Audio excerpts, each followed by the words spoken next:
Bless you. All right, hi everybody.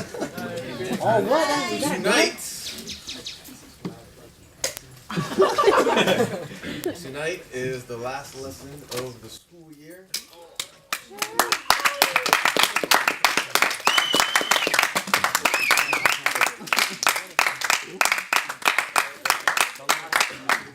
Are you happy that it's the last one?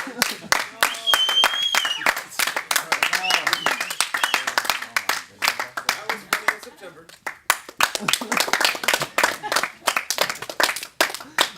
And we get to decide how Reality Changers, after the last 40 weeks we spent together, is just like a single red paperclip. How in the world can the Reality Changers program be like a single red paperclip? Well, if you look at the past 40 weeks, we've had a lot of great guest speakers. Seniors, if this is your first time in a lesson, Johnny, First time ever, actually. don't show it to everybody. So over the past 40 weeks, we've had guest speakers from the local level of leaders, such as city council members. We've had leaders from the state, coming all the way from Sacramento, who are assembly members. We had people from UCSD, like Bianca Harlow, and San Diego State, like Reggie Blaylock, all to come and give words of wisdom. We've also had staff and volunteers, and even some of our graduates come and give speeches. And we've also talked about a lot of concepts as well. But first, we'll talk about those concepts after we see this video. This young man's been getting a lot of attention this week. He dreamed of owning a home without spending one red cent. And believe it or not, he did it using one red paperclip. Don Daylor takes you step by step on his amazing journey.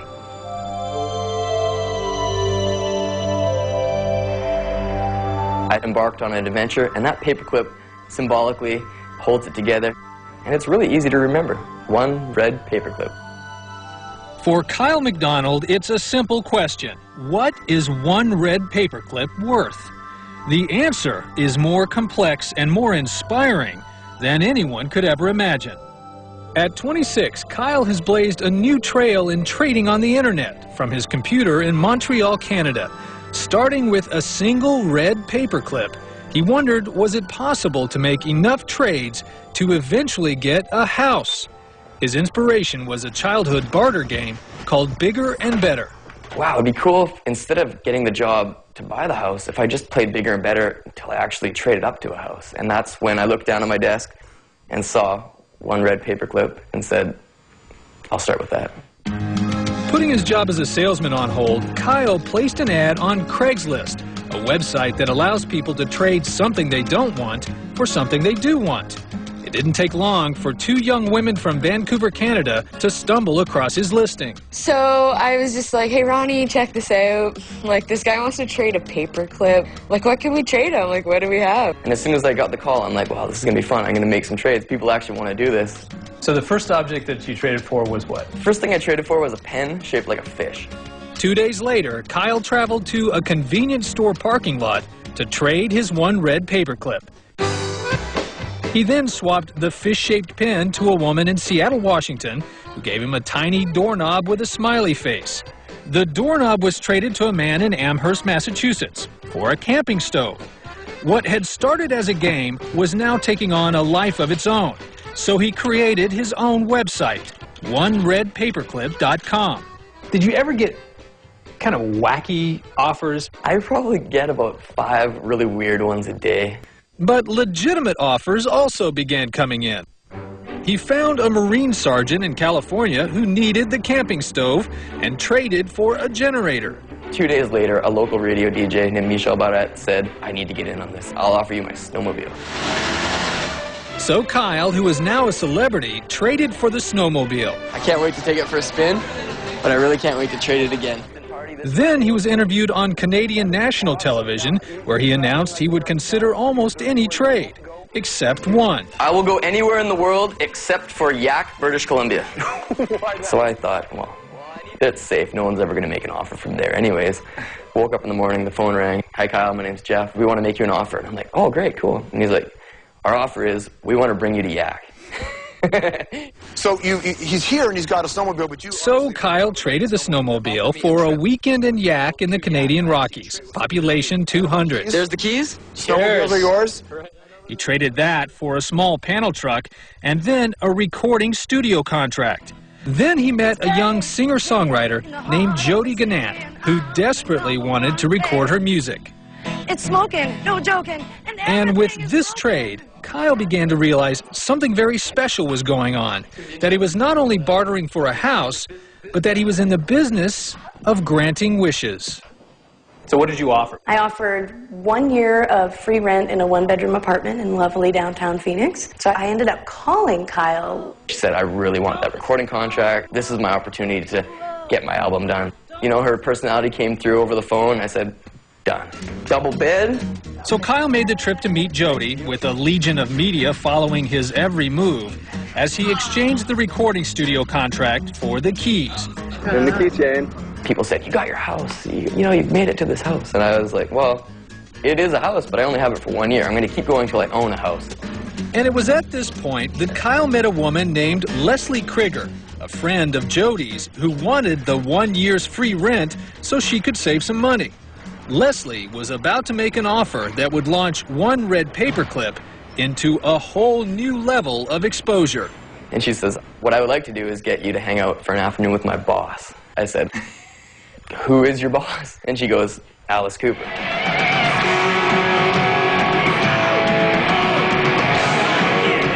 That's Alice Cooper, shock rock legend. The one little problem, Leslie, who works in his restaurant, hadn't yet asked Alice Cooper if he'd even do it. I started thinking about it and going, that's genius. And the smart thing is, he doesn't make a trade unless the other guy is getting a great deal. Without a moment's hesitation, Alice agreed. So Kyle headed back to Phoenix to meet Leslie, who was about to trade half a day with Alice Cooper for the one-bedroom apartment. Kyle said that I had to have something to trade because he was giving me the keys. And I had this mess hanging on my wall. So I actually made the trade wearing an Alice Cooper mask, shaking her hand on the front patio to her house. So there was a bit of symbolic trading going on as well. When Kyle posted Alice Cooper on his website, offers came pouring in by the thousands. But the next trade would be different from all the others. Kyle was about to make his first calculated decision. He traded half a day with Alice Cooper to a concert photographer from Cincinnati, Ohio, for this. A motorized KISS snow globe. His legion of fans were stunned. How could a snow globe worth maybe $20 get him closer to his house? But Kyle knew that actor Corbin Burnson, best known for his role in the TV show L.A. Law, was waiting in the wings, because Kyle had found out he had an extensive collection of, you guessed it, snow globes. I have 6,000 of them. You have 6,000 snow globes. And I never heard of the KISS snow globe. And when the snow dome came, I said, gotta have it, gotta have it. I think I said, no, I need this. So Corbin gave Kyle a speaking role in a movie he's about to direct called Donna on Demand as his next thing to trade. There is someone out there who wants to be an actor, and I think this is an amazing opportunity. You are so excited about this, and you're not the guy who's going to be in the movie. I'm excited about seeing Corbin Burnson's snow globe collection. What happened when you made the trade with Kyle today? All day I was excited, and then when I saw it, it was, you know, that is a beautiful, beautiful snow dome. Wow. Christmas morning. Christmas morning, that's it. Exactly right. God, this is awesome. Look at this. Once again, there was real magic. Kyle touching the life of another person on his journey to turn a paperclip into a house. And just this week, a year to the day since he began his big adventure, the young man from Montreal made his 14th trade. This house, given to him by the town of Kipling, Saskatchewan, where they will soon hold open auditions for the speaking role in Corbin Burnson's movie. Kyle's dream had finally come true. What is one red paperclip worth? The paperclip in itself is not worth anything. It's what Kyle's done with the paperclip. And the power of this story is Kyle. It's just like that single red paperclip. Well, over the past 9 months, we've talked about a lot of different things. We start off every week talking about the Given Pledge, how billionaires decided to give half of their wealth away to people they didn't even know sometimes, so that they could have a ripple effect like you saw here in the video. We talked about the adjacent possible, where you can't get to, say, point E without going to point B, point C, point D, point E finally. You can only do what's next to you. And this is the same thing with the red paper clip. You start off with a red, purplish paper clip. You trade up, up, up, and up.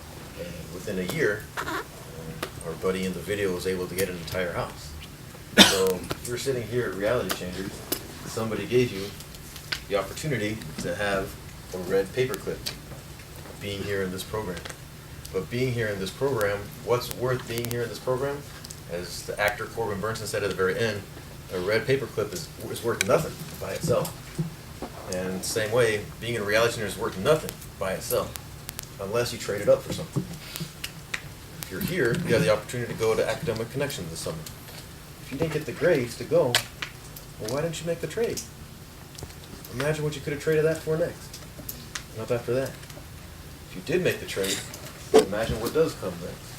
3 weeks on your own, you get to meet hundreds of new people that you've never met before around the world who have connections all around the world.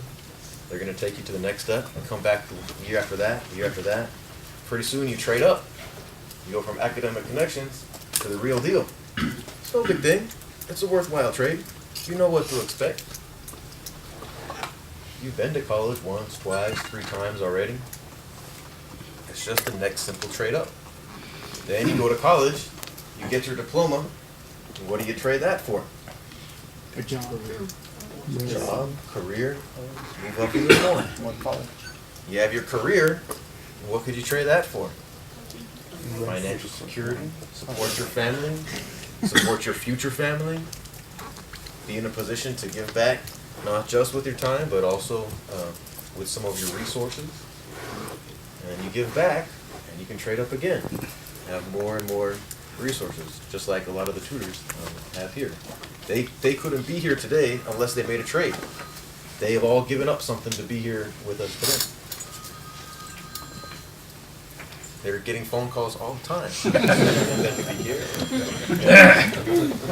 All over the world. Yeah, they've traded that in. To be here with you today. At Genemo and all your friends in Genemo land is called incorporating humor into this. So the question is, okay, you're here. What do you do? It's worth nothing. This paperclip. Being here is worth this paperclip. So what are you going to trade it for? What's the next level? Sitting here every Tuesday, taking notes on all the wise things that Chris is saying?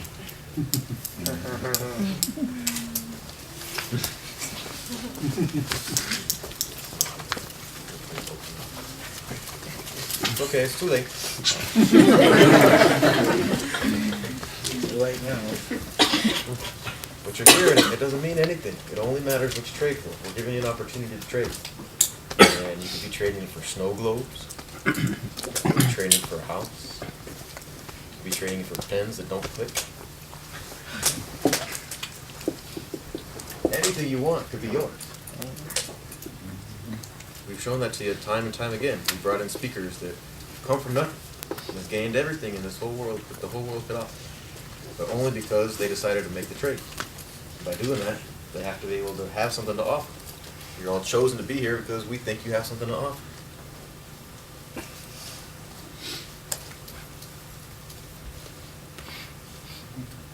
What is that you have to offer? What are you going to trade it for? What do you want? Because it sounded like, if you listen to Kyle, he was getting 4 or 5 offers a day. Surely you have plenty of offers yourself. Do this, do that. You could be here, you could be there. But in the end, it comes down to you. And you get to decide what you want to trade. My hope is that you'll accept the offer, get your grades up, and make the big trade to Academic Connections, but that's just the first step. And seniors who are joining us here tonight, special last lesson of your reality changer student careers. You're about to make the biggest trade that you've ever made in your whole life. Johnny, you're leaving when? July 24th.